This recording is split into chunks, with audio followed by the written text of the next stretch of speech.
যথার্থই বলেছেন যে এই শীতকালীন সবজি বাজারে কিন্তু এখন সরবরাহ বেশ ভালো রয়েছে, তারপরেও দাম কিন্তু অনেকটাই হাতের নাগালের বাইরে। আমি এই মুহূর্তে দাঁড়িয়ে আছি প্রাচীনতম যে বাজার রয়েছে হাজী শরিয়াতুল্লাহ বাজার, সেই বাজারে আমরা দেখতে পাচ্ছি লাউ, বাঁধাকপি, ফুলকপি, শিম সহ শীতকালীন যে সবজিগুলো রয়েছে সেই সবজির সরবরাহ অনেক বেশি রয়েছে। আজকে প্রতি পিস লাউ এই পাইকারি বাজারে বিক্রি হচ্ছে 30 থেকে 35 টাকা করে, বাঁধাকপি 40 টাকা কেজি, মিষ্টি কুমড়া 35 টাকা কেজি। অথচ এই খুচরা পর্যায়ে কিন্তু গিয়ে হিমশিম খেতে হচ্ছে ক্রেতাদের। তারা প্রতি পিস লাউ 60 টাকা, বাঁধাকপি 70 থেকে 80 টাকা, মিষ্টি কুমড়া 60 টাকা, এই ধরনের দামে কিন্তু কিনতে হচ্ছে।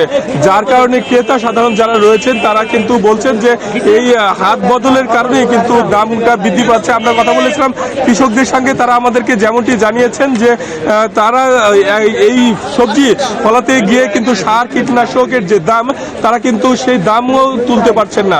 অথচ মধ্যস্বত্বভোগী যারা রয়েছেন তারাই মূলত এই মুনাফাটা লুফে নিচ্ছেন, এমনটাই কিন্তু তারা বলছিলেন।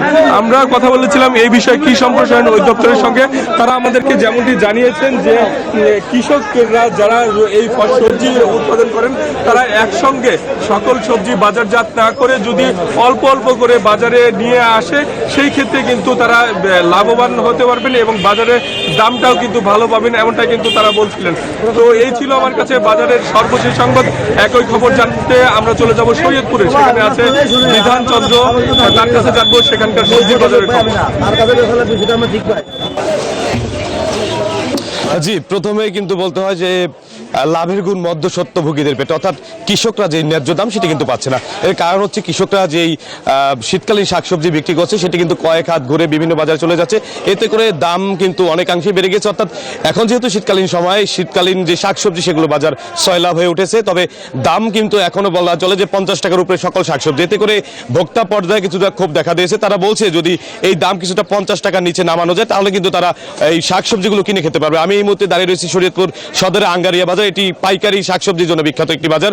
আমি যদি একটু পেছনে দেখানোর চেষ্টা করি, আমার পেছনে যেই কাঁচা শাকসবজি এগুলো কিন্তু পাইকারি দরে বিক্রি করা হচ্ছে। এখানে যদি আমি বলি, এখানে যে পাইকারি দরে যেই করলা বিক্রি হচ্ছে এগুলো 70 টাকা কেজি দরে বিক্রি হচ্ছে। এগুলো কিন্তু খুচরা পর্যায়ে যাওয়ার পরে আরো 10 থেকে 15 টাকা বেড়ে যাবে। তাছাড়া এখানে যে ফুলকপি রয়েছে, ফুলকপি কিন্তু এখন পলাচলে ভরা মৌসুম, তারপরে কিন্তু 50 টাকা কেজি দরে বিভিন্ন খুচরা বাজারে বিক্রি হচ্ছে। পাশাপাশি যে বেগুন, এই বেগুনগুলো কিন্তু আপনার দেখা যায় যে 60 টাকা কেজি দরে বিক্রি হচ্ছে। এগুলো কিন্তু ভোক্তা পর্যায়ে যাওয়ার পর আরো 10 থেকে 20 টাকা বাড়বে বলে আমরা জানতে পেরেছি। আমরা কথা বলছি বিভিন্ন ব্যবসায়ীদের সাথে, ব্যবসায়ী যেমনটা বলছেন মূলত কয়েক হাত ঘুরে এই বাজারে শাকসবজি আসার ফলে কিন্তু দাম কিছুটা বেড়ে যাচ্ছে।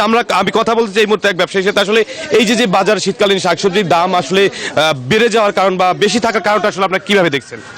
আমরা হচ্ছে যে বাজার বেশি যাওয়ার কারণ হচ্ছে যে 2-3 হাত ঘুরে মনে করেন মালা আসার কারণে হচ্ছে যে বাজার বেশির কারণ, এটাই হচ্ছে যে মূল কারণ। 2-3 হাত ঘুরে না এলে সরাসরি কৃষকের কাছ থেকে আনলে আমরা কম দামে কিনতে পারতাম।